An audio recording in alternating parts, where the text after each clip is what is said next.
Syederalun, Satreskrim Polres Aceh Besar saat ini masih menunggu hasil visum yang dikeluarkan pihak petugas kesehatan RSUZ Banda Aceh terkait jasad manusia yang ditemukan membusuk di kawasan Krung Lupung Balu, Kecamatan Kutacot Geli Aceh Besar pada Senin 4 Oktober 2021.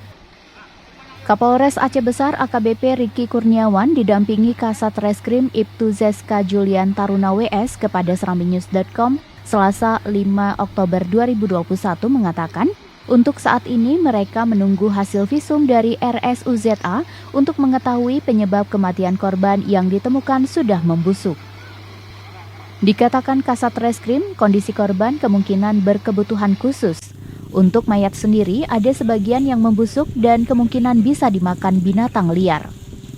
Saat ini di jasad korban tersebut masih ada bagian paha dan kaki.